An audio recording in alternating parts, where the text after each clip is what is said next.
हाँ जी बेटा, जो टॉपिक करने लगे टॉपिक है अपने को ट्रांसफॉर्मर। ठीक है, कल थोड़ा जिहा इंट्रोडक्शन शुरू की सी। ट्रांसफॉर्मर जे डिफाइन करिए तो किस डिवाइस को कहने और दूजा ट्रांसफॉर्मर का यूज कितने होता। तो कल आप यूज ना गल की सी कि किसी भी सर्किट के अंदर जे तुसी वोल्टेज नो अप डाउन करना, ठीक है, जी सप्लाइड वोल्टेज आ ते जिहड़ी तुहाडे कोल एस सच किसी डिवाइस के क्रॉस डिवेलप वोल्टेज है ना, जे ओदी वोल्टेज दे विच असीं फर्क पाना होवे ते जिहड़ा डिवाइस असीं यूज करदे हो कहंदा जी मेरा ट्रांसफॉर्मर। इहदी जस्ट एक ब्लॉक डायग्राम बना के दसन लगिया पहलों उहनूं समझियो, मतलब इहदा यूज कित्थे हैगा। आपां दसदे कि भी इत्थे मान लो तुहाडे कोल एक मेन पावर सप्लाई आ गई, ठीक है जी, इथों पावर सप्लाई नूं असीं एस सच एक ट्रांसफॉर्मर नाल जोड़ दिता।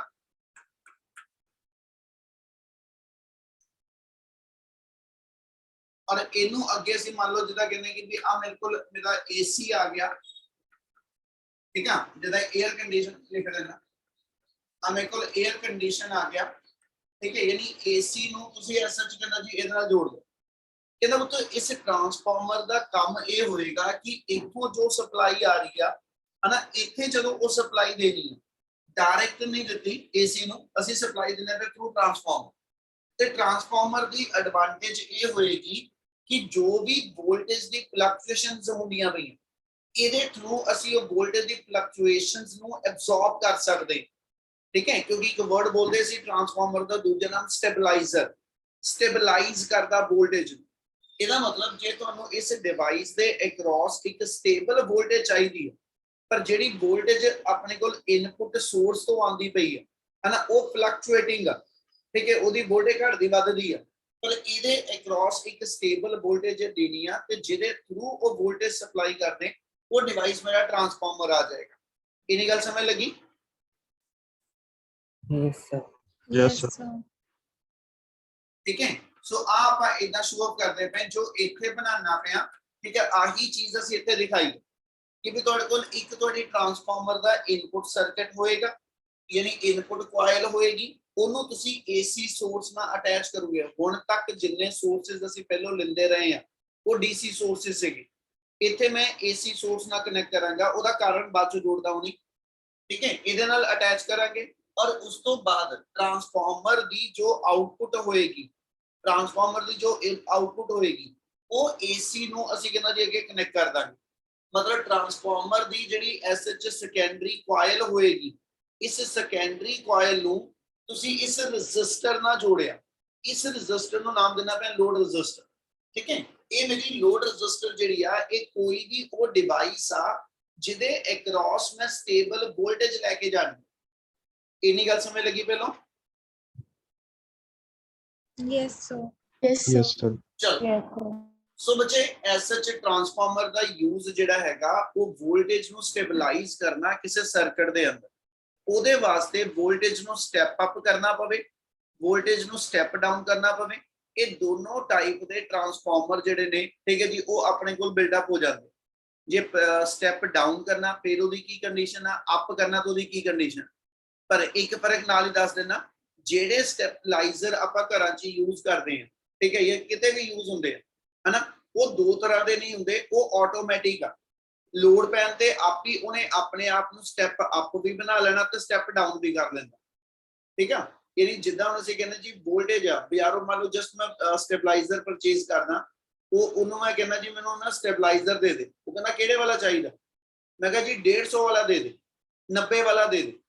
ये 150 और 90 वोल्ट जिहड़े इनपुट दसदे कि भी जे वोल्टेज घट के किते तुहाडे वाले एरिया दे अंदर, ठीक है जी, 90 वोल्ट तक भी रह जाए ते ये 90 वोल्ट नूं भी 220 वोल्ट तक ले जांदा, ठीक है, ये 90 वोल्ट नूं भी 220 वोल्ट तक स्टैप अप कर देगा, ठीक है। नॉर्मली सप्लाई इन्नी ड्रॉप नहीं करती, ठीक है, अपने एरिया किसी के अंदर भी सप्लाई इन्नी ड्रॉप नहीं करती। कौन कहा जी आप 150 वोल्ट वाला दे दो, ਉਹਦਾ मतलब यह है कि 150 वोल्ट जे ਉਹਨੂੰ ट्रांसफॉर्मर ਨੂੰ मिनिमम इनपुट मिले ਤੇ ਉਹ 150 वोल्ट ਨੂੰ 220 वोल्ट तक स्टेप अप कर देंगे। इन्नी गल समझ लगी? Yes sir. Yes sir. तो ये हैगा स्टेप अप ट्रांसफॉर्मर, ठीक है। हुण स्टेप डाउन कितने लगा, ठीक है, ये स्टेप अप दी होर एग्जांपल देना, ਜਦੋਂ ਪੁੱਤ ਆਪਾਂ ਇੱਕ ਕੁਐਸਚਨ ਵੀ ਮੈਂ ਕੱਲ ਵੀ ਗੱਲ ਕੀਤੀ ਸੀ ਕਿ ਪੇਪਰ 'ਚ ਟੈਸਟ ਪਾਇਆ ਸੀਗਾ ਕਿ ਜਿਹੜੀਆਂ ਹਾਈ ਪਾਵਰ ਲਾਈਨਸ ਨੇ ਹਨਾ, ਇਹਨਾਂ ਤੇ ਅਸੀਂ ਜਦੋਂ ਵੋਲਟੇਜ ਸੈਂਡ ਕਰਦੇ ਆ ਨਾ ਤੇ it always to be send at a high voltage. ਅਸੀਂ ਸਿੰਪਲੀ ਕਹਿੰਦੇ ਕਿ ਵੀ ਆ ਖੇਤਾਂ 'ਚੋਂ ਤਾਰਾਂ ਨਿਕਲਦੀਆਂ ਪਈਆਂ, ਇਹ 11000 ਵੋਲਟ ਦੀ ਲਾਈਨ ਆ, ਠੀਕ ਆ, ਉਹਨੂੰ ਅਸੀਂ ਕਹਿੰਦੇ ਇਹ 11 kVA ਦੀ ਲਾਈਨ ਆ, ਮਤਲਬ 11000 ਵੋਲਟ ਦੀ ਵੋਲਟੇਜ ਜਿਹੜੀ ਹੈ ਨਾ ਉਹਦੇ ਥਰੂ ਕਰੰਟ ਪਾਸ ਹੁੰਦਾ ਪਿਆ, ਠੀਕ ਆ। ਉਹ ਕਹਿੰਦਾ ਜੀ ਉਹ ਇੰਨੀ ਹਾਈ ਵੋਲਟੇਜ ਜਿਹੜੀ ਆ ਉਹਦੀ ਲੋੜ ਕੀ ਹੈ, ਤੇ ਪੁੱਤ ਉਸ ਚੀਜ਼ ਨੂੰ ਜੇ ਐਕਸਪਲੇਨ ਕਰਾਂ ਤੇ ਆਪਣੀ ਇੱਕ ਲਾਈਨ ਜਿਹੜੀ ਟਰਾਂਸਫਾਰਮਰ ਦਾ ਬੇਸਿਕ ਪ੍ਰਿੰਸੀਪਲ ਉਹ ਯੂਜ਼ ਹੋਏਗੀ, whatever we gain in voltage, whatever we gain in voltage same we loss in current। ਜਿੰਨੇ ਗੁਣਾ ਵੋਲਟੇਜ ਵਧਾਵਾਂਗਾ ਉਨੇ ਗੁਣਾ ਕਰੰਟ ਜਿਹੜਾ ਵਾ ਉਹ ਘਟ ਜਾਏਗਾ। ਕਹਿੰਦਾ ਕਰੰਟ ਘਟਾਏ ਦਾ ਫਾਇਦਾ ਕੀ ਆ, ਤੇ ਪਾਵਰ ਲਾਸ ਦਾ ਫਾਰਮੂਲਾ ਹੁੰਦਾ I²R, ਤੇ ਜੇ ਤੁਸੀਂ ਕਰੰਟ ਨੂੰ ਠੀਕ ਹੈ ਜੀ ਰਿਡਿਊਸ ਕਰ ਲਿਆ ਤੇ ਉਹਦੇ ਲਾਸਸ ਜਿਹੜੇ ਨੇ ਉਹ I² ਕਰਕੇ ਮੇਰੇ ਕੋਲ ਜਿਹੜੇ ਲਾਸਸ ਘਟ ਜੂਗੇ। Yes, sir. Yes, sir. ਠੀਕ ਹੈ, ਮੈਂ ਇੱਕ ਐਗਜ਼ਾਮਪਲ ਕੋਡ ਕਰ ਰਿਹਾ। ਮੰਨ ਲਓ ਤੁਸੀਂ ਜਿਹੜੀ ਵੋਲਟੇਜ ਆ ਉਹਨੂੰ ਤੁਸੀਂ 10 ਗੁਣਾ ਵਧਾ ਲਿਆ, ਠੀਕ ਹੈ। ਜੇ ਮੈਂ 10 ਗੁਣਾ ਵੋਲਟੇਜ ਵਧਾਤੀ ਮਤਲਬ 220 ਵੋਲਟ ਦੀ ਸਪਲਾਈ ਨੂੰ ਮੈਂ 2200 ਵੋਲਟ ਤੇ ਕਰਕੇ ਭੇਜਿਆ, ਤੇ ਜਦੋਂ ਮੈਂ ਵੋਲਟੇਜ 2200 ਵੋਲਟ ਕੀਤੀ ਉਹੀ ਪਾਵਰ ਸਪਲਾਈ ਕਰਨੀ ਆ, ਠੀਕ ਹੈ। ਜੋ ਬੋਲਦਾ ਪਿਆ ਇਹ ਪੁੱਤ ਇਹਦੇ ਲਾਸਟ ਇਸ ਟੌਪਿਕ ਦੇ ਲਾਸਟ ਇਹ ਯੂਜ਼ਸ ਦੱਸੇ ਹੋਏ ਆ, ਠੀਕ ਹੈ ਜੀ, ਉਹਦੇ ਵਿੱਚੋਂ ਮੈਂ ਟੌਪਿਕ ਲੈ ਰਿਹਾ, ਠੀਕ ਹੈ। ਪਾਵਰ ਦਾ ਫਾਰਮੂਲਾ ਆ ਗਿਆ BI। ਗਿਵਨ ਪਾਵਰ ਮੈਂ ਸਪਲਾਈ ਕਰਨੀ, ਮੰਨ ਲਓ ਮੈਂ 10 ਕਿਲੋਵਾਟ ਦੀ ਸਪਲਾਈ ਭੇਜਣੀ ਹੈ, ਠੀਕ ਹੈ। 10 ਕਿਲੋਵਾਟ ਦੀ ਸਪਲਾਈ ਮੈਂ 220 ਵੋਲਟ ਤੇ ਭੇਜਣੀ ਹੈ, ਤੇ ਕਰੰਟ ਉਹਦੇ ਅਕੋਰਡਿੰਗਲੀ ਹੋਏਗਾ। ਯਾਨੀ ਆ ਮੇਰੇ ਕੋਲ ਟਰਮ 10 ਕਿਲੋਵਾਟ ਹੀ ਰਹੀ, ਠੀਕ ਹੈ ਜੀ। ਵੋਲਟੇਜ 220 ਆ ਤੇ ਕਰੰਟ I1 ਹੋ ਗਿਆ। ਤੇ ਜੇ ਮੈਂ ਇਹੀ 10 ਕਿਲੋਵਾਟ ਦੀ ਸਪਲਾਈ 220 ਵੋਲਟ ਦੀ ਥਾਂ ਤੇ ਇਹਨੂੰ ਮੈਂ 22000 ਵੋਲਟ ਬਣਾ ਦਾਂਗਾ, 100 ਗੁਣਾ ਵਧਾ ਦੇ, ਜੇ ਮੈਂ 22000 ਵੋਲਟ ਵਧਾ ਦਵਾਂ, ਠੀਕ ਆ, ਤੇ ਇਹਦੇ 22000 ਵੋਲਟ ਤੇ ਜਾਣ ਕਰਕੇ ਕਿੱਥੇ ਫਰਕ ਆਣਾ ਕਿ I1 ਵੀ 100 ਗੁਣਾ ਘਟ ਜਾਣਾ। Yes, sir. Yes, sir. ਕਿ I ਮੇਰੇ ਕੋਲ ਜਿਹੜਾ ਵਾ ਉਹ 100 ਟਾਈਮ ਯਾਨੀ I2 the value 1/100 of I1 ਹੋਏਗਾ, ਠੀਕ ਆ। ਕਿ ਜਿਹੜੀ ਪਾਵਰ ਸਪਲਾਈ ਆ ਉਹ ਹੈਗੀ I²R। ਇਹਦਾ ਮਤਲਬ ਇਹ ਹੋ ਗਿਆ ਕਿ ਜੇ ਕਰੰਟ ਮੇਰੇ ਕੋਲ 1/100 ਟਾਈਮ ਘਟਿਆ ਤੇ ਜਿਹੜੇ ਮੇਰੇ ਕੋਲ ਪਾਵਰ ਲਾਸਸ ਨੇ ਉਹ 1/100 ਦਾ ਸਕੁਅਰ ਯਾਨੀ 10000 ਟਾਈਮ ਪਾਵਰ ਲਾਸਸ ਰਿਡਿਊਸ ਹੋ ਜੂਗੇ। Yes, sir. Yes, ਆ sir. ਗੱਲ ਸਾਰਿਆਂ ਨੂੰ ਸਮਝ ਲੱਗਦੀ ਵੀ ਜੋ ਦੱਸ ਰਿਹਾ। So, yes, sir. ਇਹ ਟਰਾਂਸਫਾਰਮਰ ਦਾ ਮੇਨ ਯੂਜ਼ ਆ ਬੇਟਾ। ਉਹ ਕਹਿੰਦਾ ਜੀ ਜਿਹੜੀ ਲੌਂਗ ਡਿਸਟੈਂਸ ਟਰਾਂਸਮਿਸ਼ਨ ਹੈ ਨਾ, ਇਹ ਲੌਂਗ ਡਿਸਟੈਂਸ ਟਰਾਂਸਮਿਸ਼ਨ ਸਾਰੇ ਦੀ ਸਾਰੀ ਅਸੀਂ ਥਰੂ ਟਰਾਂਸਫਾਰਮਰ ਦੇ ਕਰਦੇ ਹਾਂ, ਜਿੱਥੋਂ ਅਸੀਂ ਸਟੈਪ ਅਪ ਤੇ ਸਟੈਪ ਡਾਊਨ ਦਾ ਕਨਸੈਪਟ ਲੈਂਦੇ ਹਾਂ।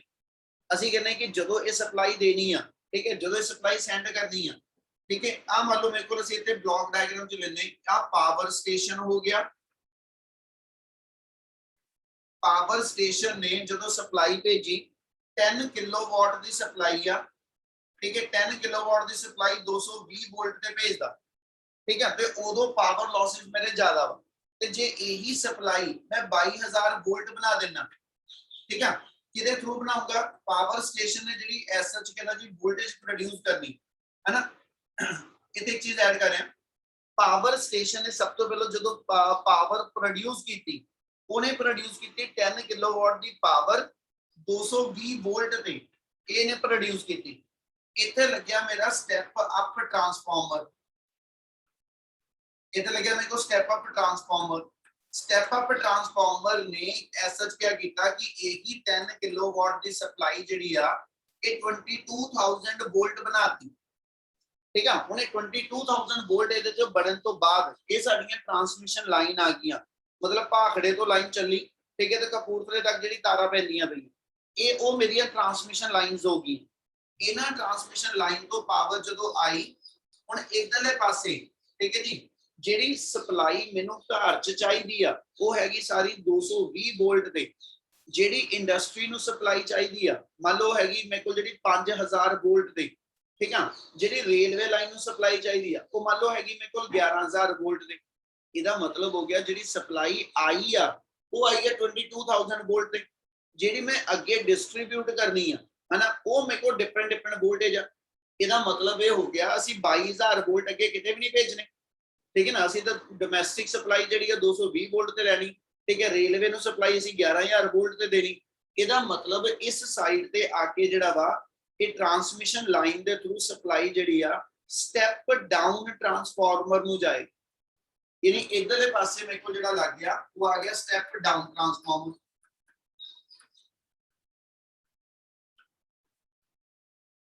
ठीक है जी। स्टेप डाउन ट्रांसफार्मर ने थोड़ी वोल्टेज नु रिक्वायर्ड लेवल ते लाया है ना, ते उस तो बाद इधर पे मेरे को अगे जड़ा वा इथे मेरा डिस्ट्रीब्यूशन आ गया,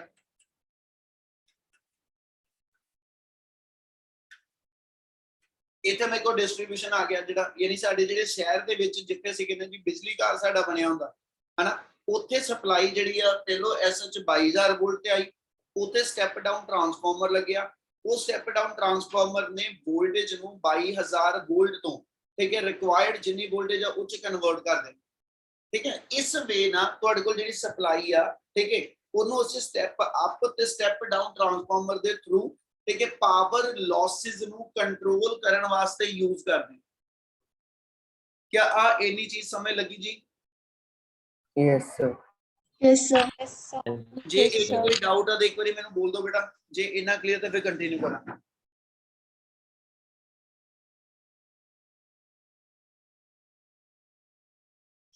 करिए जी continue. Yes, sir. Yes, sir.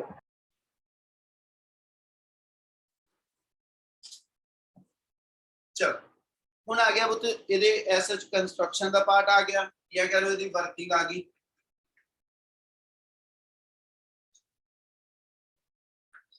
सब तो पहले इहदे कंस्ट्रक्शन दे पार्ट च चलदे, कहना जी इहदे कंस्ट्रक्शन दे विच की कनेक्टेड हैगा। ਅਸੀਂ ਕਹਿੰਦੇ ਕਿ ਵੀ ਤੁਹਾਡੇ ਕੋਲ ਜਿਹੜਾ ਐਸਐਚ ਸਭ ਤੋਂ ਪਹਿਲਾਂ ਇੱਕ ਕੋਰ ਹੋਏਗੀ, ਠੀਕ ਆ। ਜਿਹੜੀ ਕੋਰ ਆ ਯਾਨੀ ਆ ਮੰਨ ਲਓ ਮੇਰੇ ਕੋਲ ਮੇਰੀ ਕੋਈ ਕੋਰ ਆ ਗਈ, ਯਾਨੀ ਬੇਸ ਮਟੀਰੀਅਲ ਆ ਗਿਆ ਜਿਹਦੇ ਉੱਤੇ ਮੈਂ ਕੋਇਲ ਰੈਪ ਕਰਨੀ ਹੈ। ਅਸੀਂ ਇਹਨੂੰ ਲਿਖਿਆ ਕਿ ਇਹ ਸੌਫਟ ਆਇਰਨ ਦੀ ਕੋਰ ਆ, ਠੀਕ ਹੈ। ਸੌਫਟ ਆਇਰਨ ਹੀ ਕਿਉਂ, ਅੱਗੇ ਵੀ ਗੱਲ ਕੀਤੀ ਸੀ ਆਪਾਂ, ਫਿਰ ਰਿਪੀਟ ਕਰ ਰਹੇ ਹਾਂ ਕਿ ਸੌਫਟ ਆਇਰਨ ਜਿਹੜਾ ਉਹ ਮੇਰਾ ਫੈਰੋ ਮੈਗਨੈਟਿਕ ਮਟੀਰੀਅਲ ਆ। ਤੇ ਬੁੱਤ ਫੈਰੋ ਮੈਗਨੈਟਿਕ ਮਟੀਰੀਅਲ ਦੀ ਐਡਵਾਂਟੇਜ ਇਹ ਹੁੰਦੀ ਆ कि वो मैक्सिमम मटीरियल नु मैग्नेटाइज कर सकदा, मतलब मैक्सिमम मैग्नेटिक फील्ड जिहड़ा वा वो विद इन दा फेरो मैग्नेटिक मटीरियल कहना जी कॉन्सेंट्रेट कर सकदा, यानी मैक्सिमम मैग्नेटिक फील्ड नु अपने अंदर रखने वाला जिहड़ा मटीरियल आ वो मेरा फेरो मैग्नेटिक मटीरियल आ। क्या इहदा यूज समझ लग्या? Yes, sir. Yes, sir. फिर अगे एक वर्ड असी यूज किया इहदे अंदर लैमीनेटेड। कहना जी लैमीनेटेड का की मतलब आ, वो आ लाइनां जिहड़ियां लगाइयां इहदा मतलब दसांगे उन्हें कि आपां क्यों लाइन्स लगाने पे। दूजा कहना जी एसएच जिहड़ी भी तुहाडी कोर हैगी जिहड़ी सॉफ्ट आयरन तो बनी हुई है ना, इस कोर दे अक्रॉस असी दो कॉइलां रैप करनियां बेटा। एक मेरी आ गई प्राइमरी कॉइल, एक मेरे को आ गई सेकेंडरी कॉइल। दोनों दे अंदर नंबर ऑफ टर्न्स किन्ने किन्ने होणगे वो डिसाइड होएगा कि थोड़ा ट्रांसफार्मर स्टेप अप वा कि ट्रांसफार्मर स्टेप डाउन, ठीक है। जदों इस तो बाद जाके गल जोड़ांगा, जदों ऑटोमैटिक है तो उहदे च की चेंज आएगी उहदी गल बाद च जोड़ दांगे। इस वेले कह रहे हैं कि भी इस सॉफ्ट आयरन दी कोर दे अक्रॉस असी दो कॉइलां इत्ते रैप कीतियां होईयां। एक प्राइमरी कॉइल जिहदे नाल असी अपना एसी सोर्स अटैच करांगे, एक सेकेंडरी कॉइल जिहदे नाल तुसी उस डिवाइस नूं अटैच करोगे जिहदे अक्रॉस में आउटपुट जिहड़ी आ वो इस ट्रांसफार्मर चों कढ के देनी। क्या इन्नी गल क्लियर है? Yes. Yes, sir. Yes, sir. चलो हुण अगे इहनूं जे शुरू करिए ते कहना जी इहदे अंदर आपां इहदा प्रिंसिपल लईए। कहना पुੱਤ बच्चा थ्योरी इहदी हैगी आ, पहले थ्योरी सारी समझ लियो, मैथमेटिकल चार लाइनां यानी। कहना जी प्रिंसिपल इहदा इह सीगा कि it is based upon the principle of mutual induction. ਆਪਾਂ ਕੱਲ ਡਿਸਕਸ ਕੀਤਾ ਸੀ ਮਿਊਚੁਅਲ ਇੰਡਕਸ਼ਨ। ਕੀ ਹੁੰਦੀ ਮਿਊਚੁਅਲ ਇੰਡਕਸ਼ਨ?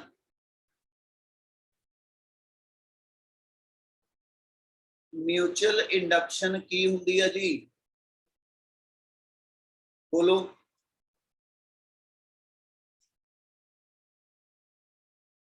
ਬੋਲੋ। परसों कराया सीगा, मैं करदा ओए न्याणियो। Sir, ਉਹ ਅਪੋਜ਼ ਕਰਦੇ ਨੇ change in strength of current ਜਿਹੜਾ ਉਹਨਾਂ ਵਿੱਚ ਫਲੋ ਕਰਦਾ ਹੈ due to their magnetic properties. ਦੋ ਕੋਇਲਸ। ਦੋ coils। ਕੋਈ ਹੋਰ ਜਣਾ ਬੋਲੋ। ਸਰ Sir, ਜਦੋਂ ਇੱਕ ਇੱਕ coil ਕੋਇਲ ਦੀ ਚ ਕਰੰਟ magnetic- ਗੁਰਜੀਵਨ ਬੋਲ। ਸਰ ਜਦੋਂ ਇੱਕ ਕੋਇਲ ਚ ਕਰੰਟ ਹੋਣ ਕਰਕੇ ਦੂਸਰੇ ਕੋਇਲ ਤੇ EMF ਇੰਡਿਊਸ ਹੁੰਦਾ। ਬਿਲਕੁਲ। ਜਦੋਂ ਅਸੀਂ ਕਿਹਾ ਸੀ ਸਾਡੇ ਕੋਲ ਦੋ ਕੁਆਇਲ ਦਾ ਸਿਸਟਮ ਹੋਏਗਾ, ਇੱਕ ਕੁਆਇਲ 'ਚ ਅਸੀਂ ਕਰੰਟ ਅਪਲਾਈ ਕਰਕੇ ਉਹਦੇ ਕਰਕੇ ਸੈਕੰਡਰੀ ਕੁਆਇਲ ਦੇ ਵਿੱਚ EMF ਇੰਡਿਊਸ ਹੋਏਗੀ। ਉਤੇ ਇਹਦੇ ਵਿੱਚ ਤੁਸੀਂ ਸਾਰਾ ਹੀ ਐਸਐਚ ਉਹੀ ਕਨਸੈਪਟ ਲੈ ਕੇ ਚੱਲਣ ਲੱਗੇ ਹੋ। ਅਸੀਂ ਕਹਿੰਦੇ ਸਾਡੇ ਕੋਲ ਦੋ ਕੁਆਇਲਸ ਨੇ, primary and secondary, and both coils are connected with one another through the ਕਹਿੰਦਾ ਜੀ ਟਰਾਂਸਫਾਰਮਰ ਕੋਰ। ਜਿਹੜੀ ਦੋਨੇ ਕੁਆਇਲਾਂ ਸੇਮ ਕੋਰ ਤੇ ਰੈਪ ਕੀਤੀਆਂ ਹੋਈਆਂ ਸੀ, ਠੀਕ ਆ। ਤੇ ਉਹ ਕਹਿੰਦਾ ਜੀ ਇਸ ਚੀਜ਼ ਨੂੰ ਜੇ ਮੈਂ ਦੂਜੇ ਮੈਥਡ ਨਾਲ ਦਿਖਾਵਾਂ ਤੇ ਆਹ ਡਾਇਗਰਾਮ ਬੱਚੇ ਬੇਸਿਕਲੀ ਆਹ ਚੀਜ਼ ਆ ਜਾਏਗੀ। ਆਹ ਮੇਰੇ ਕੋਲ ਕੋਰ ਹੋ ਗਈ, ਆ ਮੇਰੇ ਕੋਲ ਕੋਰ ਹੋ ਗਈ, ਔਰ ਇਸ ਕੋਰ ਦੇ ਉੱਤੇ ਅਸੀਂ ਐਸਐਚ ਇੱਕ ਪ੍ਰਾਇਮਰੀ ਕੁਆਇਲ ਰੈਪ ਕਰ ਲਈ, ਤੇ ਇਸੇ ਹੀ ਕੋਰ ਦੇ ਉੱਤੇ ਤੁਸੀਂ ਐਸਐਚ ਕਹਿੰਦਾ ਜੀ ਜਿਹੜੀ ਸੈਕੰਡਰੀ ਕੁਆਇਲ ਵੀ ਰੈਪ ਕੀਤੀ ਹੋਈ। ਜਿਹੜੀ ਦੋਨਾਂ ਕੁਆਇਲਾਂ ਨੂੰ ਸੇਮ ਬੇਸ ਦੇ ਉੱਤੇ ਅਸੀਂ ਰੈਪ ਕੀਤਾ ਹੋਇਆ। ਆ ਗੱਲ ਸਮਝ ਲੱਗਦੀ ਵੀ? Yes, sir. Yes, sir. ਹੁਣ ਇੱਕ ਕੁਆਇਲ ਚੋਂ ਅਸੀਂ ਕਰੰਟ ਪਾਸ ਕਰਾਂਗੇ ਔਰ ਇੱਕ ਵਾਰ ਦੋਨੋਂ ਕੁਆਇਲਸ ਇੱਕ ਦੂਜੇ ਤੋਂ ਵੈਲ ਇਨਸੂਲੇਟਡ ਆ। ਮਤਲਬ ਕਿਤੇ ਵੀ ਇਹ ਨਹੀਂ ਕਿ ਵੀ ਦੋਨੇ ਤਾਰਾਂ ਜੁੜੀਆਂ ਹੋਈਆਂ, ਠੀਕ ਹੈ, ਦੋਨੋਂ ਵੱਖਰੀਆਂ ਵੱਖਰੀਆਂ ਤਾਰਾਂ ਲਪੇਟੀਆਂ ਹੋਈਆਂ ਸੀ। ਤੇ ਜਦੋਂ ਇੱਕ ਕੁਆਇਲ ਦੇ ਵਿੱਚ ਦੀ ਅਸੀਂ ਕਰੰਟ ਪਾਸ ਕਰਦੇ ਹਾਂ ਤਾਂ ਅਸੀਂ ਕਹਿੰਦੇ ਇਹਦੇ ਕਰੰਟ ਦੇ ਕਰਕੇ ਜਿਹੜਾ ਮੈਗਨੈਟਿਕ ਫੀਲਡ ਹੋਏਗਾ ਹਨਾ, ਉਹ ਜਿੰਨਾ ਪ੍ਰਾਇਮਰੀ ਕੁਆਇਲ 'ਚ ਹੋਏਗਾ, ਕਿਉਂਕਿ ਸੇਮ ਕੋਰ ਤੇ ਆ, ਇਸ ਲਈ ਉਨਾ ਹੀ ਜਿਹੜੇ ਕੋਲ ਮੇਰੇ ਕੋਲ ਕਹ ਲਓ ਕਿ ਜਿਹੜਾ ਮੈਗਨੈਟਿਕ ਫੀਲਡ ਆ ਉਹ ਸੈਕੰਡਰੀ ਕੁਆਇਲ 'ਚ ਵੀ ਬਣੇਗਾ। ਤੇ ਜਦੋਂ ਪ੍ਰਾਇਮਰੀ ਔਰ ਸੈਕੰਡਰੀ ਦੋਨਾਂ ਕੁਆਇਲਾਂ 'ਚ ਸੇਮ ਫੀਲਡ ਬਣਦਾ, ਅਸੀਂ ਕਿਹਾ ਸੀਗਾ ਕੁਆਇਲ 'ਚ ਜਿੱਦਾਂ ਜਿੱਦਾਂ ਕਰੰਟ ਇਨਕਰੀਜ਼ ਕਰਦਾ, ਠੀਕ ਹੈ, ਤੇ ਕਰੰਟ ਦੇ ਇਨਕਰੀਜ਼ ਕਰਨ ਕਰਕੇ ਮੈਗਨੈਟਿਕ ਫੀਲਡ ਇਨਕਰੀਜ਼ ਕਰੂ। ਮੈਗਨੈਟਿਕ ਫੀਲਡ ਦੇ ਇਨਕਰੀਜ਼ ਦਾ ਮਤਲਬ ਆ ਮੈਗਨੈਟਿਕ ਫਲਕਸ ਚੇਂਜ ਹੋਏਗੀ, ਔਰ ਮੈਗਨੈਟਿਕ ਫਲਕਸ ਚੇਂਜ ਹੋਣ ਦਾ ਮਤਲਬ ਆ ਮੇਰੇ ਕੋਲ EMF ਇੰਡਿਊਸ ਹੋਏਗੀ। ਆ ਜਿਹੜੇ ਚਾਰ ਵਰਡ ਬੋਲੇ ਇਹੀ ਆਪਾਂ ਨੂੰ ਚਾਹੀਦੇ, ਠੀਕ ਆ। ਫਿਗਰ ਆ ਬਣਾਵਾ ਜਾਂ ਆ ਬਣਾਵਾ ਬੋਥ ਆਰ ਦਾ ਸੇਮ ਆ। ਇਹ 'ਚ ਅਸੀਂ ਕਿਹਾ ਕਿ ਵੀ ਜਦੋਂ ਇਸ ਨੂੰ ਤੁਸੀਂ ਪ੍ਰਾਇਮਰੀ ਕੁਆਇਲ ਨੂੰ ਤੁਸੀਂ ਇਹ ਤੋਂ AC ਸੋਰਸ ਨਾਲ ਅਟੈਚ ਕੀਤਾ, ਤੇ AC ਸੋਰਸ ਤੋਂ ਜਦੋਂ ਕਰੰਟ ਜਿਹੜਾ ਵਾ ਉਹ ਇਹਦੇ ਅਕ੍ਰੋਸ ਸਪਲਾਈ ਹੋਏਗਾ, ਤੇ ਪੁੱਤ ਕਰੰਟ ਦੇ ਕਰਕੇ ਇਹ ਕੁਆਇਲ ਮੈਗਨੇਟਾਈਜ਼ ਹੋਣੀ ਸ਼ੁਰੂ ਹੋ ਜੂ। Yes, sir.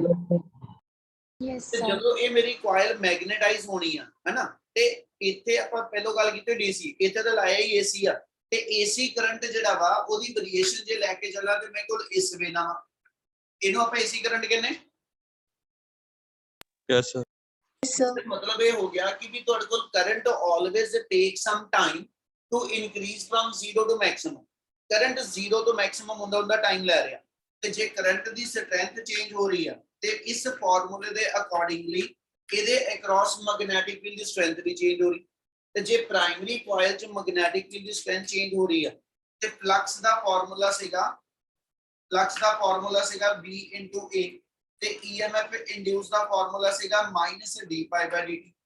ਬਾਰ-ਬਾਰ ਕਹਿ ਰਿਹਾ ਹਰ ਟੌਪਿਕ ਦੀ ਐਕਸਪਲੇਨੇਸ਼ਨ 'ਚ ਇਹੀ ਤਿੰਨ ਲਾਈਨਾਂ, ਠੀਕ ਆ। ਜਿੱਦਾਂ ਜਿੱਦਾਂ ਇਹ 'ਚ ਕਰੰਟ ਗਰੋ ਕਰਦਾ ਪਿਆ ਇਹਦੇ ਅਕ੍ਰੋਸ ਮੈਗਨੈਟਿਕ ਫੀਲਡ ਚੇਂਜ ਹੋ ਰਿਹਾ, ਮੈਗਨੈਟਿਕ ਫੀਲਡ ਦੇ ਚੇਂਜ ਹੋਣ ਕਰਕੇ ਇਹਦੇ ਵਿੱਚ ਮੈਗਨੈਟਿਕ ਫਲਕਸ ਚੇਂਜ ਹੋ ਰਹੀ, ਔਰ ਮੈਗਨੈਟਿਕ ਫਲਕਸ ਦੇ ਚੇਂਜ ਹੋਣ ਕਰਕੇ EMF ਇੰਡਿਊਸ ਹੁੰਦੀ ਪਈ। ਕੀ ਆ ਗੱਲ ਸਮਝ ਆਈ? Yes, sir. Yes, sir. ਠੀਕ, ਹਾਂਜੀ। ਸੋ ਮਤਲਬ ਇਸ ਫਾਰਮੂਲੇ ਦੇ ਅਕੋਰਡਿੰਗਲੀ ਜਦੋਂ ਪ੍ਰਾਇਮਰੀ ਕੁਆਇਲ ਦੇ ਅੰਦਰ ਫਲਕਸ ਚੇਂਜ ਹੋਣੀ ਸ਼ੁਰੂ ਹੋਈ ਨਾ, ਅਸੀਂ ਕਹਿੰਦੇ ਹਾਂ ਟੂ ਕੁਆਇਲਸ ਆਰ ਕਨੈਕਟਡ ਕਹਿੰਦਾ ਜੀ ਥਰੂ ਵਨ ਅਨਦਰ, ਠੀਕ ਹੈ, with the help of the transformer core.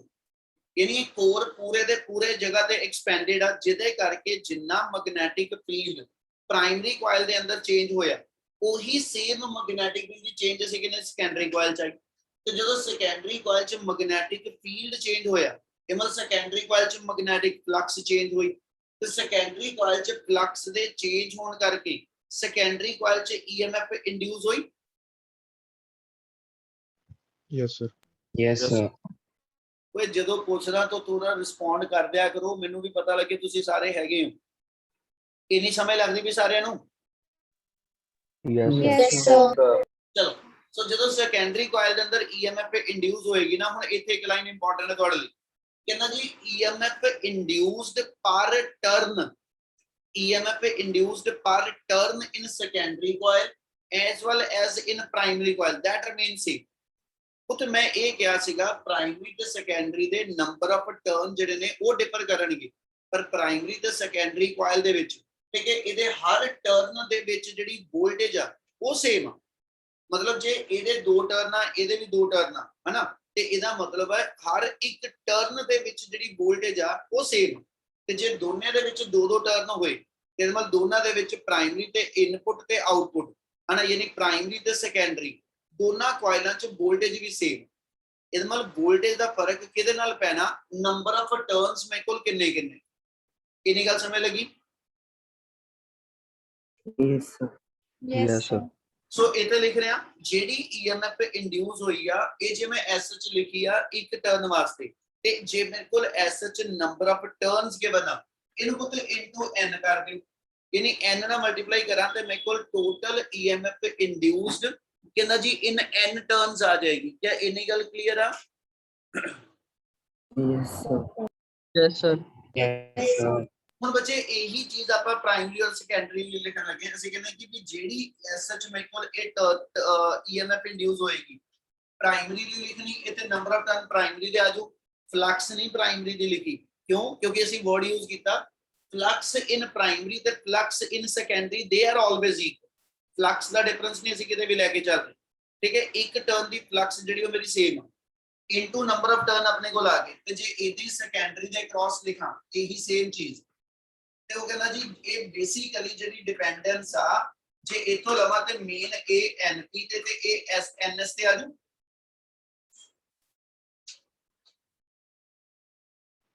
Yes, sir. ਇੰਨੀ Yes, ਗੱਲ sir. ਤਾਂ Yes, sir. ਚਲ, ਯਾਨੀ ਜੇ ਆਪਾਂ ਇਹਨੂੰ ਇਦਾਂ ਲਿਖ ਲਈਏ ਕਿ ਵੀ ਜਿਹੜੀ ਆਪਣੇ ਕੋਲ ਟੋਟਲ EMF ਇੰਡਿਊਸ ਹੋਈ, ਠੀਕ ਹੈ ਜੀ, ਪ੍ਰਾਇਮਰੀ ਔਰ ਸੈਕੰਡਰੀ ਦੀ, ਆ ਵੜ ਇਦਾਂ ਲਿਖ ਲਿਆ ਬੇਟਾ EMF induced per turn in primary, ठीक है जी, जिन्नी मेरे को प्राइमरी ਦੇ ਵਿੱਚ EMF ਇੰਡਿਊਸ ਹੋਏਗੀ ਪਰ ਟਰਨ ਇਨ ਪ੍ਰਾਇਮਰੀ, ਉਹਦੇ ਲਈ ਕੀ ਕਰੋ ਟੋਟਲ ਪ੍ਰਾਇਮਰੀ ਕੋਇਲ 'ਚ ਜਿੰਨੀ ਵੋਲਟੇਜ ਆ ਇਹਨੂੰ ਪ੍ਰਾਇਮਰੀ ਕੋਇਲ ਦੇ ਟੋਟਲ ਨੰਬਰ ਆਫ ਟਰਨ ਨਾਲ ਡਿਵਾਈਡ ਕਰ ਲਓ, ਜਿੰਨੀ ਸੈਕੰਡਰੀ ਕੋਇਲ 'ਚ ਟੋਟਲ ਵੋਲਟੇਜ ਆ ਉਹਨੂੰ ਸੈਕੰਡਰੀ ਦੇ ਨੰਬਰ ਆਫ ਟਰਨ ਨਾਲ ਡਿਵਾਈਡ ਕਰ ਲਓ, ਯਾਨੀ ਇਹ ਇੱਕ ਟਰਨ ਦੀ ਪ੍ਰਾਇਮਰੀ ਦੀ ਤੇ ਇੱਕ ਟਰਨ ਸੈਕੰਡਰੀ ਦੀ ਵੋਲਟੇਜ ਦੱਸਦਾ ਪਿਆ। ਇਹਨਾਂ ਕਲੀਅਰ ਆ? Yes, sir. Yes, Yes, sir. sir. Yes, sir. Therefore ਇਥੋਂ ਚੱਲੀਏ ਤੇ ਸਾਡੀ ਕੰਡੀਸ਼ਨ ਬਣ ਗਈ ES by EP equal to NS by NP, ਠੀਕ ਆ। ਯਾਨੀ ਆ ਮੇਰੇ ਕੋਲ ਵੋਲਟੇਜ ਦੀ ਜਿਹੜੀ ਸੈਕੰਡਰੀ ਤੇ ਪ੍ਰਾਇਮਰੀ ਦੀ ਰੇਸ਼ੋ ਆ ਇਹ number of turns in secondary and primary ਤੇ ਡਿਪੈਂਡੈਂਟ। ਹੁਣ ਇਹਦੇ ਵਿੱਚ ਅੱਗੇ ਕੰਡੀਸ਼ਨ ਲਈਏ ਫॉर ਸਟੈਪ ਅਪ ਟਰਾਂਸਫਾਰਮਰ, ਔਰ ਇਸ ਰੇਸ਼ੋ ਨੂੰ ਇੱਕ ਨਾਮ ਦਿੰਨੇ ਆ, ਇਹਦਾ ਸਿੰਬਲ ਹੋਏਗਾ K and that is called as the transformation ratio. ਅਸੀਂ ਇਹਨੂੰ ਡਿਫਾਈਨ ਕਰਦੇ ਹਾਂ ਕਿ K ਮੇਰੇ ਕੋਲ ਜਿਹੜੀ ਟਰਾਂਸਫॉर्मेशन ਰੇਸ਼ੀਓ ਨੂੰ ਡਿਫਾਈਨ ਕਰਦੀ ਹੈ। ਤੇ ਬਤ ਜੇ ਸਟੈਪ ਅਪ ਟਰਾਂਸਫਾਰਮਰ ਆ ਫॉर ਸਟੈਪ ਅਪ ਵਾਸਤੇ K ਦੀ ਵੈਲਿਊ ਹਮੇਸ਼ਾ 1 ਤੋਂ ਗ੍ਰੇਟਰ ਆ, ਠੀਕ ਆ। ਜੇ ਵੋਲਟੇਜ ਨੂੰ ਵਧਾਣਾ, ਠੀਕ ਹੈ, ਤਾਂ ਅਸੀਂ ਕਹਿੰਦੇ ਜੀ ਹਮੇਸ਼ਾ K ਦੀ ਵੈਲਿਊ ਯਾਨੀ ਟਰਾਂਸਫॉर्मेशन ਰੇਸ਼ੀਓ ਗ੍ਰੇਟਰ ਦੈਨ 1, ਤੇ ਜੇ ਇਹ ਗ੍ਰੇਟਰ ਦੈਨ 1 ਵਾ ਤੇ ਇਹਦਾ ਮਤਲਬ ਆ ਸੈਕੰਡਰੀ ਦੀ ਵੋਲਟੇਜ ਪ੍ਰਾਇਮਰੀ ਦੀ ਵੋਲਟੇਜ ਤੋਂ ਗ੍ਰੇਟਰ ਹੋ ਜੂ।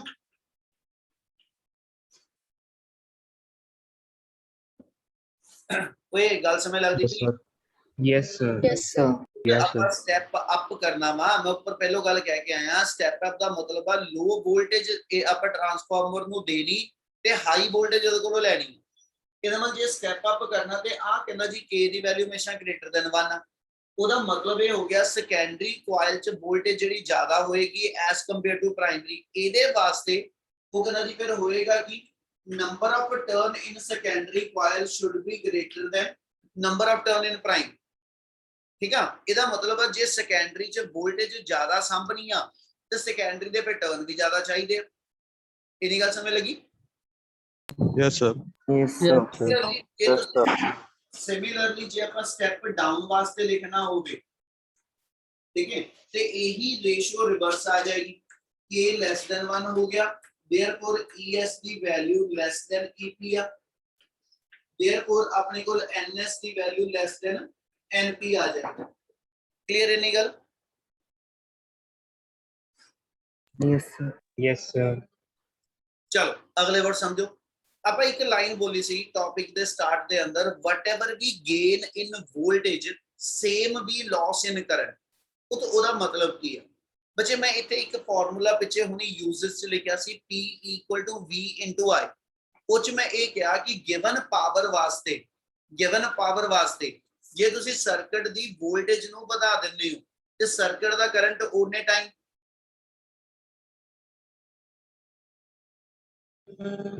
Decrease. Decrease ਹੋਣਾ। ਇੰਕਰੀਜ਼ ਕਰਦਾ।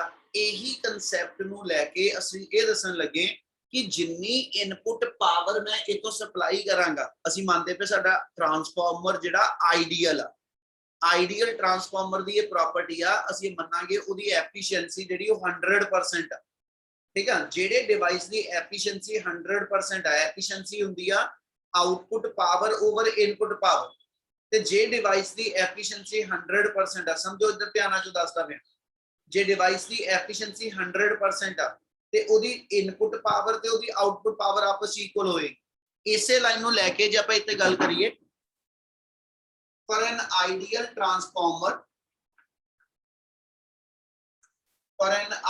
ट्रांसफॉर्मर ਅਸੀਂ ਲਿਖਦੇ ਜੀ input power equal to output power. ਦੇਖੋ ਤੇ ਪਾਵਰ ਦਾ ਜਨਰਲ ਫਾਰਮੂਲਾ V * I ਆ। ਆਪਾਂ ਵੋਲਟੇਜ ਦਾ ਜਿਹੜਾ ਇਸ ਵੇਲੇ ਸਿੰਬਲ ਆ ਉਹ E ਨਾਲ ਡਿਫਾਈਨ ਕਰਕੇ ਚੱਲਦੇ ਪਏ।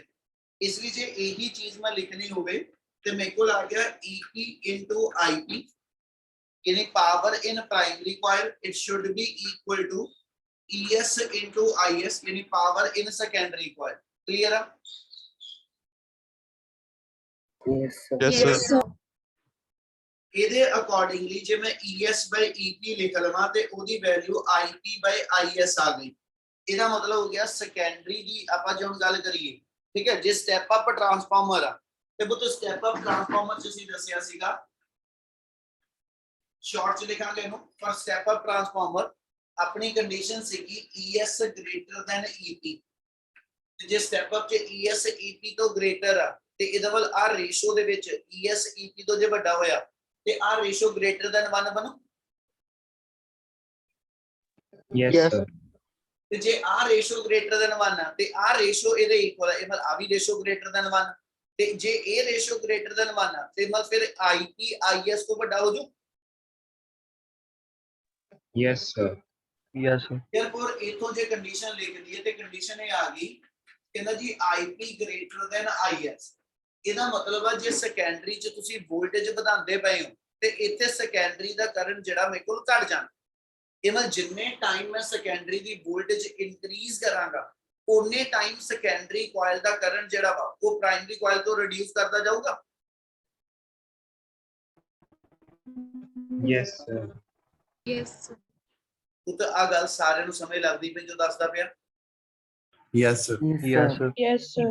ਚਲੋ ਸੋ ਪੁੱਤ ਆਪਣੇ ਟੌਪਿਕ ਦਾ ਜਿਹੜਾ ਹੈਡਿੰਗ ਆ ਉਹ ਇਸੇ ਲਾਈਨ ਨਾਲ ਕੇ ਜਸਟੀਫਾਈ ਹੋਣਾ। ਜਦੋਂ ਤੁਸੀਂ ਇਸ ਤੋਂ ਥੱਲੇ ਲਿਖੋਗੇ ਤੇ ਅਸੀਂ ਉਹੀ ਸੇਮ ਕੰਡੀਸ਼ਨ, ਜੇ ਕੁਐਸਚਨ ਇਹ ਫਾਰਮ ਚ ਹੈਗਾ ਕਿ we discuss the construction and theory of the device which based upon the principle ਕਿ if we are increasing the voltage, ਠੀਕ ਹੈ, then we are decreasing the energy current, ਜਾਂ whatever we gain in voltage same we loss in current। ਤੇ ਉਹ ਚੀਜ਼ ਮੇਰੀ ਇੱਥੇ ਆ ਕੇ ਜਸਟੀਫਾਈ ਹੁੰਦੀ ਆ ਕਿ ਜੇ ਸੈਕੰਡਰੀ ਦੀ ਵੋਲਟੇਜ ਵਧਾਈ ਆ ਤੇ ਸੈਕੰਡਰੀ ਦਾ ਕਰੰਟ ਘਟ ਵੀ ਗਿਆ, ਤੇ ਜੇ ਕਰੰਟ ਘਟ ਗਿਆ ਤੇ ਸਾਡੇ ਪਾਵਰ ਲਾਸਸ ਜਿਹੜੇ ਨੇ ਉਹ ਰਿਡਿਊਸ ਹੋ ਜਾਂਦੇ। ਕਲੀਅਰ ਹੈ ਕਿ ਅਸੀਂ ਸਟੈਪ ਅਪ ਟਰਾਂਸਫਾਰਮਰ ਦੇ ਅੰਦਰ ਕਹਿੰਦਾ ਜੀ ਐਸਐਚ ਕੀ ਕਨਸੈਪਟ ਲੈ ਕੇ ਚੱਲ ਰਹੇ। Yes, sir. Yes, sir. Yes, sir. Clear? ਇਹਨਾਂ ਕਲੀਅਰ ਆ? Yes, sir. Yes, sir. एक सेकंड करता मैं।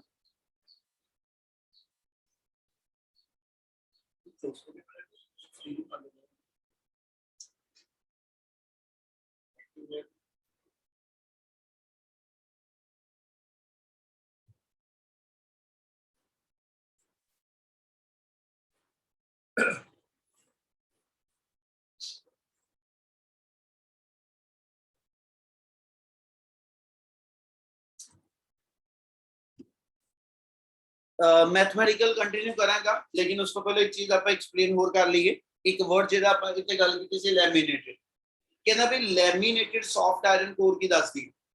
कहना बच्चे अगे जाके आप इहदा टॉपिक पढ़ना इस इहदे विच ही आ, ठीक है जी।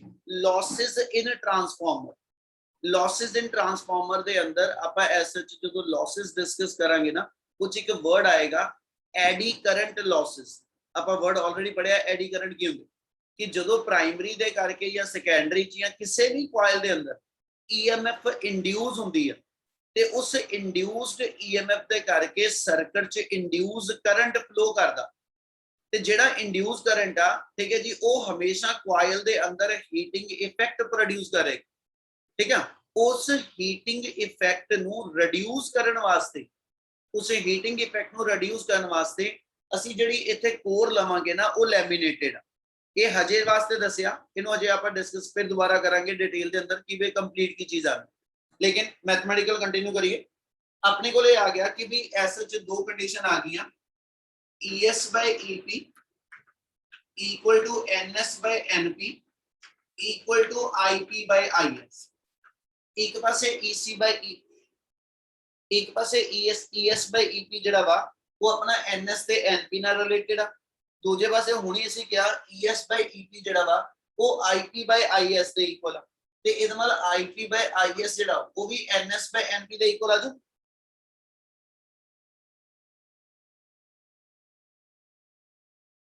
कोई बच्चे आवाज आ रही? सर क्लियर नहीं है। ओके ओके, clear मुझे लग रहा सीगा सिग्नल ले लिया। एक सेकंड रुको।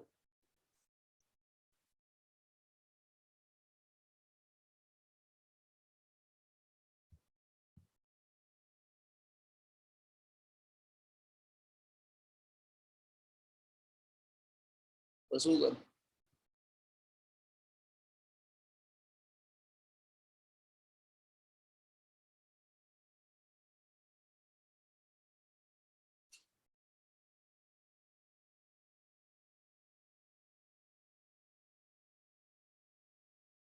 हाँ जी, हुन आ रही है आवाज? Yes Yes. Yes, sir. Sir. ਤੁਹਾਨੂੰ ਟਿਊਜ਼ਡੇ ਨੂੰ ਆਫਲਾਈਨ ਸ਼ਾਇਦ ਮੈਂ ਸ਼ੁਰੂ ਕਰ ਦੇਣਾ, ਠੀਕ ਹੈ। ਕੱਲ ਨੂੰ ਇੱਕ ਵਾਰੀ ਉਹਦੀ ਆਪਾਂ ਡਿਸਕਸ਼ਨ ਕਰਾਂਗੇ, ਓਕੇ। ਚਲੋ ਸੋ ਇਹਦਾ ਬਾਅਦ ਚੋਂ ਕਰ ਦੇਗਾ। ਹੁਣ ਇਹ ਤੋਂ ਸੈਕੰਡਰੀ ਤੇ ਪ੍ਰਾਇਮਰੀ ਦਾ ਜਿਹੜਾ ਰਿਲੇਸ਼ਨ ਆ ਉਹ ਨੰਬਰ ਆਫ ਟਰਨਸ ਦੇ ਨਾਲ ਵੀ, ਤੇ ਇਧਰੋਂ ਮੇਰੇ ਕੋਲ ਜਿਹੜਾ ਪ੍ਰਾਇਮਰੀ ਤੇ ਸੈਕੰਡਰੀ ਦਾ ਕਰੰਟ ਉਹਦੇ ਨਾਲ ਵੀ ਆ ਜਾਏਗਾ। ਇਹਨਾਂ ਕਲੀਅਰ ਆ ਪਹਿਲਾਂ? Yes, sir. Yes sir. ਅਗਲਾ ਪੁੱਤ ਅਗਲੇ ਪਾਰਟ ਦੇ ਅੰਦਰ ਆਪਾਂ ਸਿਰਫ ਕੀ ਕਰਨ ਲੱਗੇ ਹੁਣ, ਠੀਕ ਹੈ ਜੀ। ਆਪਾਂ ਜਿਹੜੀ ਮੇਨ ਚੀਜ਼ ਸੀਗੀ ਉਹ ਆਪਣੀ ਇੱਥੇ ਡਿਵੈਲਪ ਹੈਗੀ ਆ। ਜੇ ਉਹੀ ਲਾਈਨ ਦੁਬਾਰਾ ਇੱਕ ਵਾਰੀ ਰਿਪੀਟ ਕਰਦਾ, ਫॉर ਸਟੈਪ ਅਪ ਆਪਣੇ ਕੋਲ ਸੀਗਾ ES greater than EP, ठीक है जी, NS greater than NP ਤੇ IS lesser than IP। ਆ ਕੰਡੀਸ਼ਨ ਮੇਰੇ ਕੋਲ ਪ੍ਰਾਇਮਰੀ ਲਈ ਆ ਜਾਏਗੀ, ਸੌਰੀ ਸਟੈਪ ਅਪ ਲਈ ਆ ਜਾਏਗੀ। ਤੇ ਜੇ ਸਟੈਪ ਡਾਊਨ ਵਾਸਤੇ ਲਿਖੀਏ, स्टेप डाउन वास्ते यही चीज रिवर्स बन जानी, ES लेसर हो जाएगा EP नालों, नंबर ऑफ टर्न सेकेंडरी दे घट होगे प्राइमरी नालों, ठीक है। तो सेकेंडरी दा करंट ज्यादा हो जाएगा प्राइमरी नाल। मतलब जिथे मैं किते स्टेप अप करना वा, ठीक है, यानी स्टेप अप करना जिदा पावर स्टेशन तो सेंड करन लगे, उदों ਅਸੀਂ आ कांसेप्ट लेके चलते हैं, ठीक है जी। जिदे नाल ਅਸੀਂ प्राइमरी दे विच सेकेंडरी कॉइल दे अंदर ਅਸੀਂ करंट रिड्यूस करने की कोशिश करते हैं ताकि करंट घट जाए ते जिदे करके पावर लॉसेस घट जाने। हुण जदों रिसीवर एंड ते साडे सिटी ते सप्लाई आ गई, उत्थे आके तुसी अगे जदों सेंड करनी है ते उत्थे डोमेस्टिक सप्लाई 220 रह गई, इहदा मतलब है मैनूं वोल्टेज नूं स्टैप डाउन करना पिया, उत्थे फिर असीं आ कंसेप्ट यूज करते हैं। क्या इन्नी गल क्लीयर आ? Yes, sir. Yes sir. चलो इसे तो के कंटिन्यू कर रहे हैं। इथों आपां हुण IS की वैल्यू लिखिए आल्सो, जे सेकेंडरी दे करंट ਨੂੰ ਲਿਖਾਂ ਤੇ ਇਤੋਂ ਸੈਕੰਡਰੀ ਦਾ ਟਰਮ ਕਰੰਟ ਲਿੰਕ ਕਰਾਂ ਤੇ IS ਦੀ ਵੈਲਿਊ ਮੇਰੇ ਕੋਲ ਆ ਗਈ IP EP ਓਵਰ ਕਿੰਨਾ ਜੀ ES, ਇਹਨਾਂ ਆ ਜਾਏਗਾ।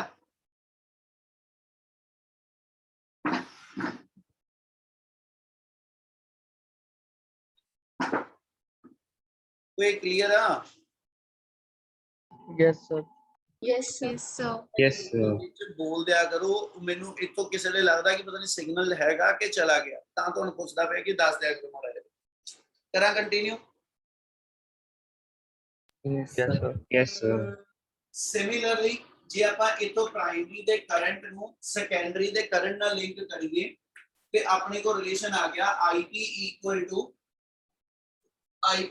to IS into NS by NP। ਇਨੀ ਟਰਮ ਆ ਜਾਏਗੀ। ਇੱਥੇ ਪੁੱਤ IS ਮੇਰੇ ਕੋਲ ਹੈਗਾ ਜਿਹੜਾ ਕਰੰਟ ਮੇਰਾ ਸੈਕੰਡਰੀ ਕੋਇਲ ਚ ਕਿੰਨਾ ਜੀ ਫਲੋ ਕਰਦਾ, ਤੇ ਸੈਕੰਡਰੀ ਕੋਇਲ ਦਾ ਕਰੰਟ ਜਿਹੜੀ ਰੈਜ਼ਿਸਟਰ ਚੋਂ ਫਲੋ ਕਰਨਾ। ਇਮਲ ਜੇ ਮੈਂ ਸੈਕੰਡਰੀ ਦੇ ਕਰੰਟ ਨੂੰ ਸੈਕੰਡਰੀ ਦੀ ਰੈਜ਼ਿਸਟੈਂਸ ਨਾਲ ਲਿੰਕ ਕਰਾਂ ਤੇ ਇੱਥੇ ਸਬਸਟੀਟਿਊਟ ਕਰ ਦਾਂਗੇ, but I the general formula ਹੁੰਦਾ E/R, ਤੇ ਜੇ ਮੈਂ ਸੈਕੰਡਰੀ ਦਾ ਕਰੰਟ ਲਿਖ ਰਿਹਾ ਤੇ ਇੱਥੇ ਸੈਕੰਡਰੀ ਦੀ ਵੋਲਟੇਜ ਤੇ ਸੈਕੰਡਰੀ ਕੋਇਲ ਦੀ ਰੈਜ਼ਿਸਟੈਂਸ ਕਹਿੰਦਾ ਜੀ ਉਹਦੀ ਰੇਸ਼ੋ ਲਿਖਦਾ ਪਿਆ। IS ਦੀ ਥਾਂ ਤੇ ਇਹਨੂੰ ਯੂਜ਼ ਕਰ ਜਾਓ ਤੇ देयरफॉर ਆਪਣੇ ਕੋਲ IP ਦੀ ਵੈਲਿਊ ਬਣ ਗਈ ES/R into NS by NP। ਤੇ ਅੱਗਿਓਂ ਇਹ ਕਰਨ ਲੱਗਿਆ ਇਸ ES ਦੀ ਵੈਲਿਊ ਨੂੰ ਵੀ, ਠੀਕ ਹੈ ਜੀ, ਨੰਬਰ ਆਫ ਟਰਨ ਚ ਕਨਵਰਟ ਕਰ ਦੇ। ਤੇ ਉੱਪਰ ਆਪਾਂ ਰੇਸ਼ੋ ਡਿਫਾਈਨ ਕੀਤੀ ਹੋਈ ਆ ਕਿ ES/EP ਜਿਹੜਾ ਵਾ ਉਹ NS/NP ਦੇ ਇਕੁਅਲ ਹੈ। ਇਹਨਾਂ ਜੇ ਮੈਂ ਇਹ ਚੋਂ ES ਕੱਢ ਲਵਾਂ ਤੇ EP into NS/NP ਆ ਜਾਊ। Yes, sir. Yes, sir. ਠੀਕ ਆ, ਇਹ ਵੈਲਿਊ ਪੁੱਟ ਅਪ ਕਰਕੇ ਜੇ ਤੇ ES ਦੀ ਲਿਖ ਲਵਾਂ ਤੇ ਮੇਰੇ ਕੋਲ ਆ ਗਿਆ ES ਦੀ ਥਾਂ ਤੇ ਅਸੀਂ ਭਰਤਾ EP into RSH ਲਿਖਿਆ ਰਹਿਣ ਦੋ NS/NP into NS/NP। ਬੱਚੇ ਇੱਕ ਟਰਮ ਡਿਫਾਈਨ ਕਰਨੀ ਆ ਜਿਹਦੇ ਵਾਸਤੇ ਚੀਜ਼ ਲੈ ਰਹੇ ਆ, ਠੀਕ ਹੈ, ਉਸ ਗੱਲ ਨੂੰ ਸਮਝਿਓ। ਹੁਣ ਲਾਸਟ ਸਟੈਪ ਕੀ ਹੋਗਾ, ਇਥੋਂ IP ਲਿਖ ਲਓ ਤੇ IP ਦੀ ਵੈਲਿਊ ਬਣ ਗਈ EP into NS/NP ਦਾ ਹੋਲ ਸਕੁਅਰ over R। ਇਹਨਾਂ ਕਲੀਅਰ ਆ? Yes. ਓਏ ਇਹਨਾਂ ਸਮੇਂ ਲੱਗਦਾ ਪਿਆ? Yes, Yes, sir. sir. Yes, sir. ਹੁਣ ਗੱਲ ਸਮਝਿਓ ਧਿਆਨ ਨਾਲ। ਲਾਸਟ ਸਟੈਪ ਹੈ ਇਹਦਾ ਆਪਣੇ ਕੋਲ ਮੈਥਮੈਟੀਕਲ ਦੇ ਅੰਦਰ। ਕਹਿੰਦਾ ਜੇ ਆਪਾਂ ਕਰੰਟ ਦਾ ਜਨਰਲ ਫਾਰਮੂਲਾ ਲਈਏ ਤੇ ਕਰੰਟ ਦਾ ਜਨਰਲ ਫਾਰਮੂਲਾ ਪੜਿਆ ਜਾਂਦਾ ਵੋਲਟੇਜ ਬਾਈ ਰੈਜ਼ਿਸਟੈਂਸ, ਹਨਾ। ਉਹ ਕਹਿੰਦਾ ਜੀ ਜੇ ਮੈਂ ਇੱਥੇ ਇਸ ਟਰਮ ਨੂੰ ਸਮਝਿਆ ਕਿ ਵੀ ਜਨਰਲੀ ਕਰੰਟ ਵੋਲਟੇਜ ਬਾਈ ਰੈਜ਼ਿਸਟੈਂਸ ਆ, ਹੁਣ ਆ ਪ੍ਰਾਇਮਰੀ ਦਾ ਕਰੰਟ ਆ ਮੇਰੇ ਕੋਲ ਪ੍ਰਾਇਮਰੀ ਦੀ ਵੋਲਟੇਜ ਆ, ਤੇ ਇਹਦਾ ਮਤਲਬ ਇਹਨੂੰ ਛੱਡ ਕੇ ਬਾਕੀ ਅੱਗੇ ਜਿੰਨੀ ਵੀ ਟਰਮ ਆ ਇਹ ਮੇਰੇ ਕੋਲ ਐਸ ਸੱਚ ਸਾਰੇ ਦੀ ਸਾਰੀ ਟਰਮ ਇਹ ਰੈਜ਼ਿਸਟੈਂਸ ਨੂੰ ਹੀ ਕੋਰਸਪੋਂਡ ਕਰੂਗੀ। Yes, sir. Yes, sir. ਉਤ R ਅਸੀਂ ਕਿਹਦਾ ਸਿੰਬਲ ਮੰਨਿਆ ਸੀ? R ਮੇਰੇ ਕੋਲ ਉਸ ਸਰਕਟ ਡਾਇਗਰਾਮ ਦੇ ਅੰਦਰ ਅਸੀਂ ਕਿਹਨੂੰ ਡਿਫਾਈਨ ਕੀਤਾ? ਕੀ ਚੀਜ਼ ਆ R ਮੇਰੀ?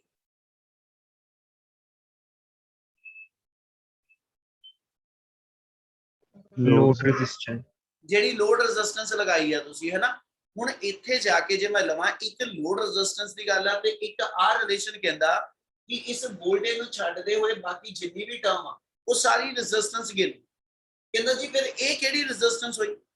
ਇਸ ਰੈਜ਼ਿਸਟੈਂਸ ਨੂੰ ਅਸੀਂ ਨਾਮ ਦੇਣ ਲੱਗੇ this is called as a equivalent resistance. Equivalent resistance ਕਹਿੰਦਾ ਜੀ which depend upon the load resistance as well as the number of turn in primary and in secondary coil। ਯਾਨੀ ਜਦੋਂ ਤੁਹਾਡਾ ਕਰੰਟ ਜਿਹੜਾ ਵਾ ਹਨਾ ਪ੍ਰਾਇਮਰੀ ਕਰੰਟ ਫਲੋ ਕਰਨਾ, ਕਹਿੰਦਾ ਪ੍ਰਾਇਮਰੀ ਕਰੰਟ ਪ੍ਰਾਇਮਰੀ ਕੋਇਲ ਚ ਜਦੋਂ ਫਲੋ ਕੀਤਾ ਉਹਦੇ ਨੰਬਰ ਆਫ ਟਰਨ ਪ੍ਰਾਇਮਰੀ ਕੋਇਲ ਚ ਕਿੰਨੇ ਆ? ਮਤਲਬ ਕਰੰਟ ਨੂੰ ਇਨਪੁਟ ਸਰਕਟ ਦੇ ਅੰਦਰ ਜਦੋਂ ਇਨਪੁਟ ਸਰਕਟ ਚ ਕਰੰਟ ਫਲੋ ਕਰਨਾ ਤੇ ਉਹਨੂੰ ਇਨਪੁਟ ਸਰਕਟ ਦੇ ਅੰਦਰ ਕਿੰਨੀ ਟੋਟਲ ਰੈਜ਼ਿਸਟੈਂਸ ਫੇਸ ਕਰਨੀ ਪਏਗੀ, ਹਨਾ। ਉਹਨੂੰ ਅਸੀਂ ਜੇ ਲਈਏ ਉਹ ਕਹਿੰਦਾ ਜੀ ਇੱਕ ਦੇ ਕਰੰਟ ਜਦੋਂ ਨਿਕਲਣਾ ਆ ਕੋਇਲ ਚੋਂ ਨਿਕਲਣਾ, ਇਹ ਮਤਲਬ ਪ੍ਰਾਇਮਰੀ ਕੋਇਲ ਦੇ ਟਰਨਸ ਕਿੰਨੇ ਨੇ, ਠੀਕ ਹੈ ਜੀ, ਇਹ ਮੈਨੂੰ ਪਤਾ ਹੋਵੇ। ਫਿਰ ਸੈਕੰਡਰੀ ਕੋਇਲ ਚ ਜਿਹੜਾ ਕਰੰਟ ਬਣਨਾ ਵਾ ਹਨਾ ਉਹਦੇ ਟਰਨਸ ਕਿੰਨੇ ਉਹ ਪਤਾ ਹੋਵੇ। ਫਿਰ ਅੱਗਿਓਂ ਉਹਨੂੰ ਜਿਹੜੀ ਲੋਡ ਰੈਜ਼ਿਸਟੈਂਸ ਆ ਉਹ ਕਿੰਨੀ ਉਹ ਪਤਾ ਹੋਵੇ। ਯਾਨੀ number of turn off primary and secondary as well as the load resistance connected, ਇਹ ਸਾਰੀਆਂ ਚੀਜ਼ਾਂ ਮਿਲ ਕੇ ਡਿਸਾਈਡ ਕਰਨਗੀਆਂ ਕਿ ਵਾਟਸ ਦਾ ਟੋਟਲ ਰੈਜ਼ਿਸਟੈਂਸ ਫੇਸ ਬਾਈ ਦਾ ਇਨਪੁਟ ਪ੍ਰਾਇਮਰੀ ਕਰੰਟ।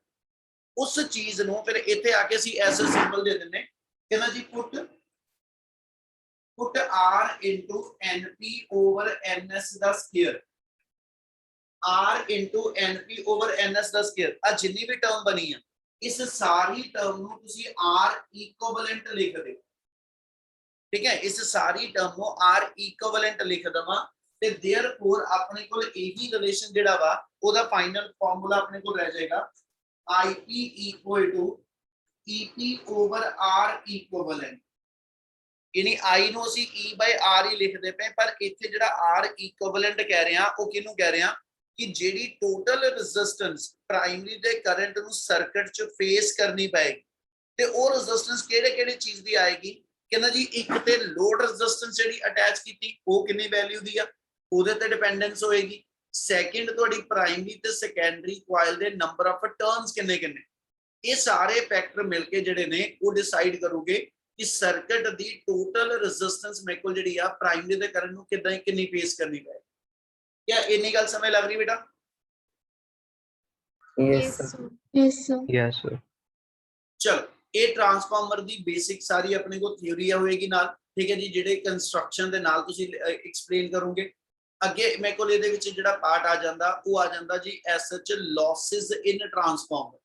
सिर्फ सुनने वाला topic he losses in transformer. ਉਹ ਕਹਿੰਦਾ ਪੁੱਤ ट्रांसफार्मर ਦੇ ਵਿੱਚ ਅਸੀਂ ਸ਼ੁਰੂ ਚ ਇੱਕ ਲਾਈਨ ਲਿਖ ਦਿੱਤੀ ਕਿ ट्रांसफार्मर आइडियल आइडियल ट्रांसफार्मर च ये वर्ड लेते हैं कि भी आइडियल ट्रांसफार्मर च कहते पावर लॉसेस कोई नहीं, ठीक है। पर जे मैं एक सिंपल जी गल करा, तुसी एसी दे नाल स्टेबलाइजर लाया होया, ठीक है, जदों तुसी उहनूं 1 घंटा 2 घंटे चलाया, थोड़ी देर बाद जाके जे मैं ट्रांसफार्मर नूं हाथ लगा के देखा वो गर्म हुंदा? Yes, sir. Yes, sir. जे वो गर्म हुंदा पिया ते इहदा मतलब आ उहदे अक्रॉस हीट एनर्जी जनरेट हो रही। कॉन्जरवेशन ऑफ एनर्जी ये कहता कि एनर्जी जनरेट तो होंदी नहीं, एनर्जी तो सिर्फ कन्वर्ट होंदी है। ਇਹਦਾ ਮਤਲਬ ਆ ਕਿਤੇ ਨਾ ਕਿਤੇ ਜਿਹੜੀ ਤੁਹਾਡੀ ਇਨਪੁਟ ਤੋਂ ਇਲੈਕਟ੍ਰੀਕਲ એનર્ਜੀ ਆਂਦੀ ਪਈ ਆ ਉਹਦਾ ਹੀ ਕੁਝ ਪੋਰਸ਼ਨ ਹੀਟ ਦੀ ਫਾਰਮ ਚ ਲਾਸ ਹੋ ਰਿਹਾ। Yes, sir. ਉਹ ਕਹਿੰਦਾ ਵੀ ਜੇ ਮੇਰੇ ਕੋਲ ਹੀਟ ਦੀ ਫਾਰਮ ਚ ਲਾਸ ਹੋ ਰਿਹਾ ਤੇ ਇਹਦਾ ਮਤਲਬ ਆ ਇਨਪੁਟ ਪਾਵਰ ਤੇ ਆਊਟਪੁੱਟ ਪਾਵਰ ਇਕੁਅਲ ਨਹੀਂ ਹੋਊਗੀ। It means there must be some power losses in a transformer। ਉਹ ਕਹਿੰਦਾ ਟਰਾਂਸਫਾਰਮਰ ਚ ਫਿਰ ਪਾਵਰ ਲੌਸਸ ਕਿਹੜੇ ਹੁੰਦੇ ਆ। ਇੱਥੇ ਸਿਰਫ ਉਹਦੇ 5 ਨਾਮ ਲਿਖਾਂਗਾ ਤੇ ਉਹਨੂੰ ਐਕਸਪਲੇਨ ਕਰਾਂਗਾ, ਉਹਨੂੰ ਸਮਝ ਲਿਓ। ਕਹਿੰਦਾ ਜੀ ਪਾਵਰ ਲੌਸਸ, ਪਾਵਰ ਲੌਸਸ ਕਿਹੜੀ ਫਾਰਮ ਚ, ਉਹਦੇ ਚ ਪੁੱਤ ਇੱਕ ਨਾਮ ਆ ਜਾਂਦਾ ਮੇਰੇ ਕੋਲ ਕਾਪਰ ਲੌਸ, ਇੱਕ ਨਾਮ ਮੇਰੇ ਕੋਲ ਆ ਜਾਂਦਾ ਉਹਦੇ ਅੰਦਰ ਆਇਰਨ ਲੌਸ, एक नाम ਉਹਦੇ ਵਿੱਚ ਆਪਣੇ ਕੋਲ ਆ ਜਾਂਦਾ ਉਹਨੂੰ ਅਸੀਂ ਨਾਮ ਦਿੰਨੇ ਹਿਸਟੈਰਿਸਿਸ ਲਾਸ,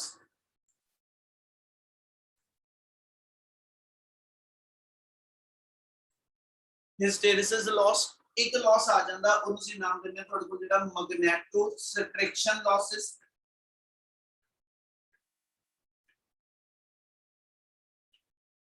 मैग्नेटो सब्ट्रैक्शन लॉस, ठीक है। 4 हो गए, एक दसना हाँ लीकेज, एक आ गया सारे को लीकेज ऑफ मैग्नेटिक फ्लक्स। 5 तरह के लॉस आ, कहना जी 5 तरह के लॉस ने किहड़े गए। ਤੁਹਾਡਾ ਸਟੈਬਲਾਈਜ਼ਰ ਜਦੋਂ ਗਰਮ ਹੋਇਆ ਅਸੀਂ ਕਹਿੰਦੇ ਕਿ ਵੀ ਉਹਦੇ ਚ ਡਿਫਰੈਂਟ ਪੋਜੀਸ਼ਨਸ ਤੇ ਲੌਸਸ ਹੋਏ। ਕਹਿੰਦਾ ਵੀ ਉਹ ਕਿਹੜੇ ਲੌਸਸ ਆ। ਸਭ ਤੋਂ ਪਹਿਲਾ ਨਾਮ ਉਸ ਵਿੱਚ ਲਿਖਦੇ ਪਏ ਕਾਪਰ ਲੌਸ। ਆਪਣੇ ਕੋਲ ਜਿਹੜੀ ਪ੍ਰਾਇਮਰੀ ਤੇ ਸੈਕੰਡਰੀ ਕੁਆਇਲਾਂ ਬਣਾਈਆਂ ਇਹ ਕਿਹਦੀਆਂ ਬਣੀਆਂ ਹੋਣਗੀਆਂ।